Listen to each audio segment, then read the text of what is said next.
Anne-Sophie, bonjour. Bonjour. Première question, c'est quoi une crâneuse? Très bonne question. Non, une crâneuse, c'est moi, c'est une fille en général, puis c'est les filles d'aujourd'hui, on fait nos crâneuses, quoi. En fait, c'est une façon décomplexée d'être une fille. Je me kiffe quand je dis ça, parce que je trouve ça très intelligent. Non, je trouvais ça un petit peu prétentieux de se dire, tiens, je vais écrire un truc sur ma vie, sur moi, je vais parler de moi pendant 1 heure, et des gens vont payer pour me voir sur scène pendant 1 heure parler de moi. Et je trouvais que c'était un petit peu prétentieux. Je me dis, allez, assumons-le à fond. Je vais faire ma crâneuse. Allons-y à fond. Être payé pour faire une psychanalyse, c'est plutôt pas mal. C'est fort. Oui. Hein? C'est quand même Ça fort. s'appelle le one-man show. Yeah. Alors, ça a commencé il y a 2 ans. Oui. Faut dire qu'avant, tu étais donc auteur. Et comédienne à la base, de et formation. comédienne, oui, il est vrai. Et un jour, tu t'es dit, pourquoi ne pas écrire pour moi, quoi. Oui.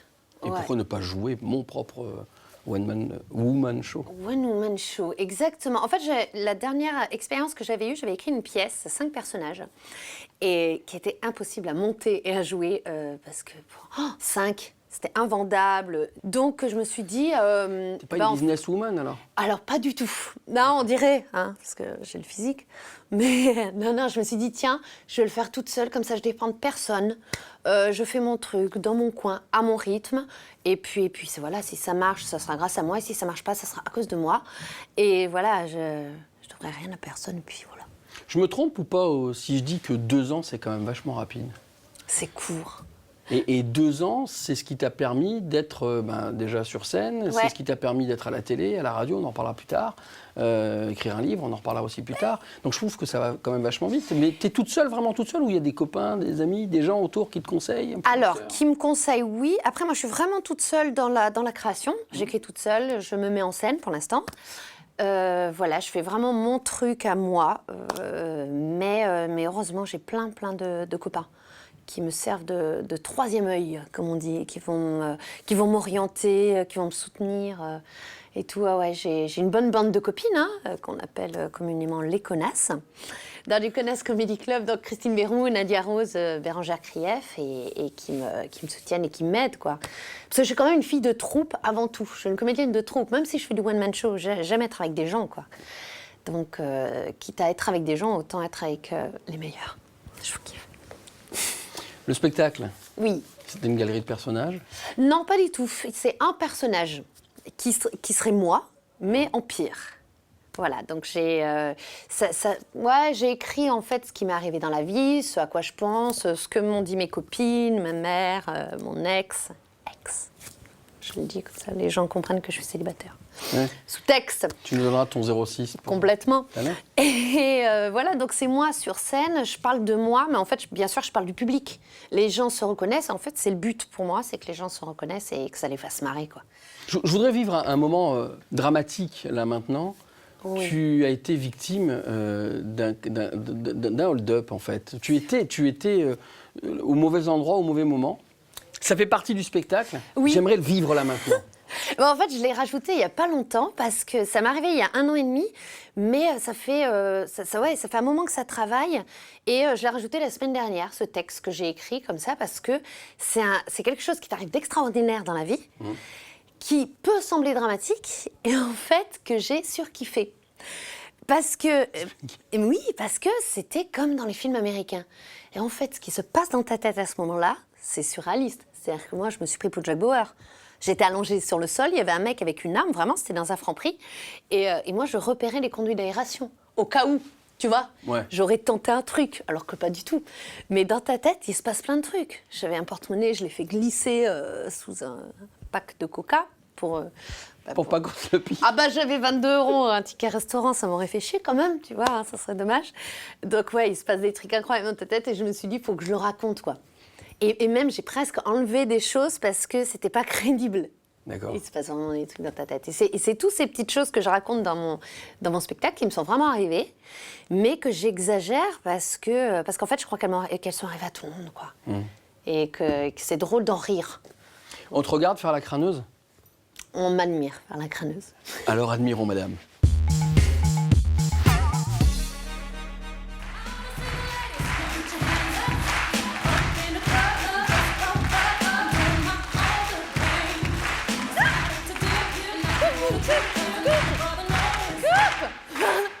Pardon, vous avez vu l'oiseau?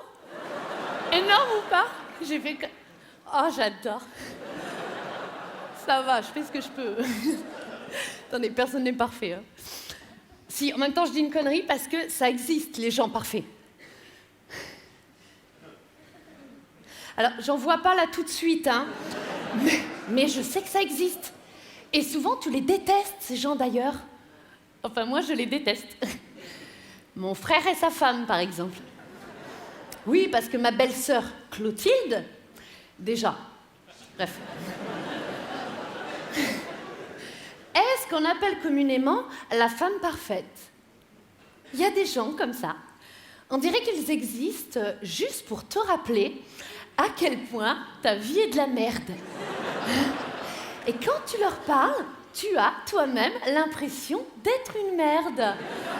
C'est rigolo, c'est cocasse. Donc moi, j'ai eu la chance d'aller dîner chez eux vendredi dernier. J'étais convoquée... Non, ben pour l'apéritif, hein, 17h30. Oui, puis alors elle nous avait préparé un petit punch sans alcool, parce qu'elle n'était pas sûre que je buvais. La connasse. Ça va, elle sait très bien que je bois.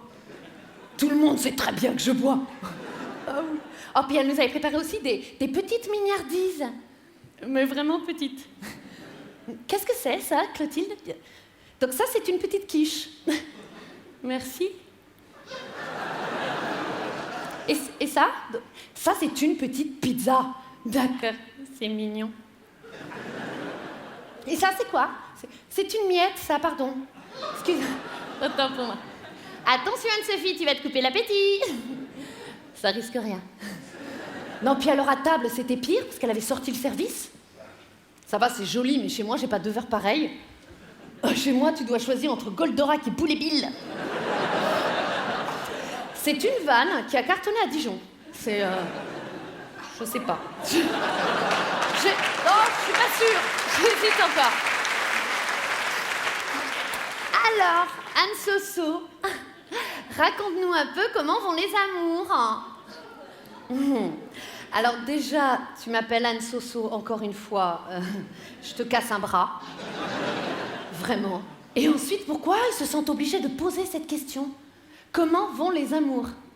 Non mais sincèrement, vous me voyez répondre Ah bah je me suis fait sauter il y a 2 semaines, oui.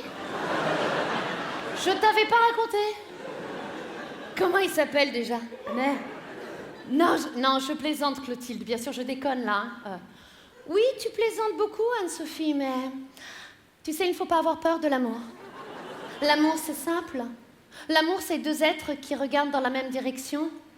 Non, ça, Clotilde, c'est la levrette.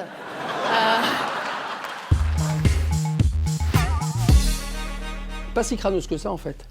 Parce Non. que si on regarde ce qui t'arrive depuis 2 ans, c'est plutôt pas mal. Tu es à la télé, avec Bruno Guillon. Oui, dans Fidèle au poste sur France 4, les jeudis, 2e partie de soirée.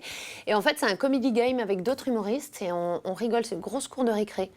On fait les cons. Moi, on m'a dit quand même, avant le premier jour d'enregistrement, la directrice des programmes m'a dit faites les cons, hein. Si tu veux, toute ma vie, j'ai attendu qu'on me dise cette phrase. Donc, je suis quand même très, très heureuse de pouvoir le faire avec des copains, quoi. Il y a aussi le Jamel Comedy Club. Oui, aussi. Donc Ouais. ça, c'est vraiment un bon tremplin et c'était un super exercice.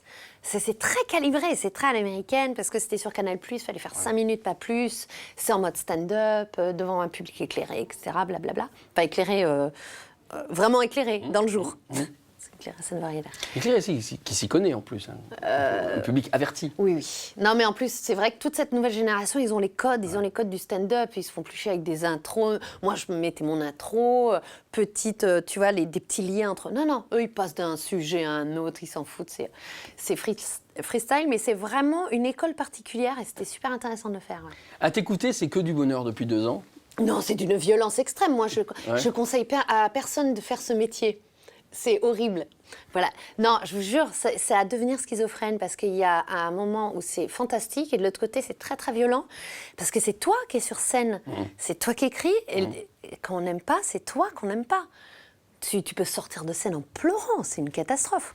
Alors justement, meilleur souvenir depuis 2 ans et on va pas dire le plus mauvais, mais le moins bon. Non, alors, je commence par le moins bon parce que je m'en souviens très bien, c'est la veille de ma première. Et j'ai appelé, je me rappelle parce que j'ai appelé Bérangère Krief, ma copine, ma super pote, et je lui ai demandé, est-ce qu'on peut mourir de peur ?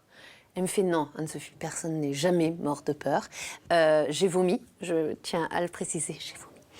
Et juste, tu crois vraiment que tu vas mourir. Et à ce moment-là, tu te dis, mais pourquoi je fais ça ? Et ça, tous les humoristes le diront, c'est personne ne m'oblige à faire ça. Personne ne m'a obligé à être là ce soir. C'est une violence. Ton meilleur souvenir ? Non, j'ai pas de meilleurs souvenirs parce que c'est à chaque fois super quand ça cartonne en fait. Quand tu te sens aimé par le public, quand on vient de te dire après que t'es génial et tout. C'est même pas que ça flatte ton ego, c'est que t'es rassuré et t'as partagé un truc avec quelqu'un et surtout tu t'es senti compris. C'est-à-dire que la personne, elle t'a aimé, elle t'a compris. Et là, ça crée, avec quelqu'un qu'on connaît pas, ça crée une connivence et un lien. Moi, ce qui est génial, c'est quand les gens disent après, par exemple sur Internet ou tout ça, j'aimerais bien partir en vacances avec elle. D'accord. Ça, c'est mon plus beau compliment. C'est quand on a l'impression qu'on est ma copine quand on est sorti, ou qu'on est mon pote, ou qu'on aimerait être, voilà. Et on se dit, j'ai envie de passer plus de temps avec elle parce que ce qu'elle nous a offert sur scène, eh ben, c'était kiffant. Tout à l'heure, tu nous parlais du Connasse Comedy Club, Oui. donc du côté bande, hein, Anne-Sophie et la troupe, troupe. Voilà. Il y a aussi le côté familial, puisque tu as écrit un livre qui va sortir au mois de février prochain. Oh oui. T'as vu comme je me redresse Ouais.